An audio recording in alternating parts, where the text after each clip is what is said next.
Assalamualaikum warahmatullahi wabarakatuh. Waalaikumsalam warahmatullahi wabarakatuh. Kumaha ibu-ibu daramang? Alhamdulillah. Terima kasih ibu-ibu karena sudah menyempatkan hadir dalam pertemuan P2K2. Pada kesempatan kali ini kita akan membahas yaitu merencanakan keuangan usaha. Siap untuk dimulai ibu-ibu? Siap. Sebelumnya kita sudah membahas tentang pengelolaan keuangan dan perencanaan usaha. Maka kali ini kita akan melanjutkan materi tersebut ya ibu-ibu. Selanjutnya usaha itu perlu modal, baik uang maupun barang. Jadi dalam usaha itu kalau tidak ada modal ya tidak akan berjalan ibu-ibu ya. Jadi harus ada modal terlebih dahulu selain dari niat kita untuk memulai usaha. Saya mau nanya ke ibu-ibu semuanya, dari mana sajakah modal itu didapatkan? Ada yang tahu? Dari diri sendiri. Oke, dari sendiri. Contohnya? Tabungan. Dari tabungan bisa, lalu Dan jual aset pribadi. bisa juga dari menjual aset pribadi. Benar ya, untuk dari diri sendiri itu bisa dari tabungan, kita bisa digunakan untuk sebagai modal ya, maupun kita menjual aset pribadi kita untuk dijadikan sebagai modal. Yang keduanya dari mana? Pinjaman bisa dari orang lain ya, dari orang lain, yaitu dalam berbentuk pinjaman ataupun kita meminjam. Lamun cek bahasa Sunda nama ngahutang merenya, ngahutang. Anu kaduana di mana? Selain dari ngahutang, bisa juga itu dari bantuan ya, dari orang lain. Aya berarti aya nu masihan modal cuma-cuma katanya dari orang lain. Nah, jadi seperti itu ibu-ibu, modal usaha itu bisa didapatkan dari diri sendiri ataupun pribadi dan dari orang lain. Selanjutnya dalam bentuk bantuan dan dari orang lain dalam bentuk pinjaman. Menggunakan pinjaman sebagai modal usaha sebenarnya memiliki risiko lebih besar ibu-ibu dibanding dengan menggunakan modal dari diri sendiri. Jadi kalau kita meminjam dari orang lain itu, nanti apabila kita tidak dapat mengembalikan pinjaman itu dikarenakan contohnya usaha kita itu bangkrut, ataupun bisa juga mendapatkan keuntungannya itu sedikit.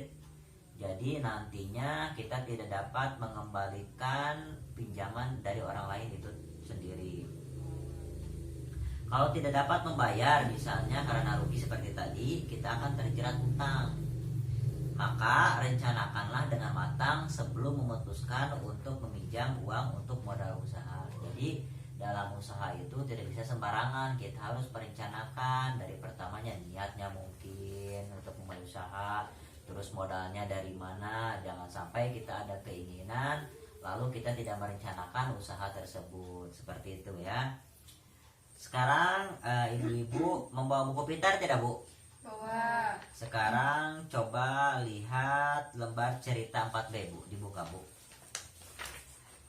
Nah, di sana usaha yang baru dimulai ataupun usaha musiman. Contohnya seperti apa Bu usaha musiman?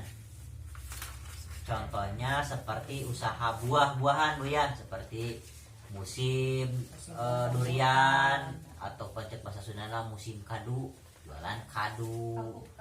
Musim alpukat, jualan alpukat. Nah, itu namanya usaha musiman. Sebenarnya ya seperti itu. Banyak sekali ya usaha musiman dari buah-buahan salah satunya. Nah, itu untuk usaha musiman sangat rentan sekali ya Bu, sehingga kita perlu membuat anggaran usaha untuk mengamati keluar masuknya uang. Ada dua ya Bu. Yang satu, perlu membuat anggaran usaha agar seluruh pemasukan dan pengeluaran dapat dikendalikan. Yang kedua, anggaran usaha berisi catatan perkiraan pemasukan dan pengeluaran suatu usaha untuk jangka waktu tertentu. Bisa untuk 1 minggu, 1 bulan, ataupun 1 tahun. Nah, jadi pengeluaran dan pemasukannya itu sebisa mungkin harusnya catat ya Bu. agar modal ataupun laba yang kita dapatkan itu bisa terlihat. Sekarang kita buka lagi buku pintarnya ya Bu ya. Tolong dibuka halaman 65. Ya, di sana ada buku lembar cerita 3B, yaitu merencanakan keuangan dalam usaha. Nah, silakan dipelajari Ibu-ibu.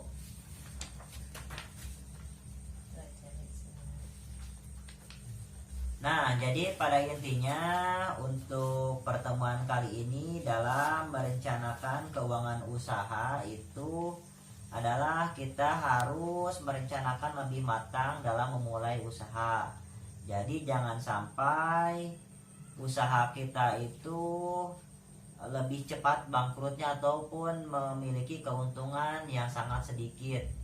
Nah, jadi semuanya harus direncanakan, baik itu pemasukan, pengeluaran, dan modal, dan lain sebagainya. Jangan sampai kita meminjam dari orang lain yang nanti pada akhirnya pinjaman itu tidak bisa kita bayar. Nah, jadi inti dari pertemuan kali ini yaitu merencanakan keuangan dalam usaha. Baik ibu-ibu, untuk sesi selanjutnya nanti akan dilanjutkan oleh teman saya. Terima kasih atas kehadirannya. Maaf apabila saya dalam menyampaikannya tidak begitu terperinci ataupun kurang dapat dipahami. Sekali lagi terima kasih, saya tutup. Wassalamualaikum warahmatullahi taala wabarakatuh. Waalaikumsalam warahmatullahi wabarakatuh.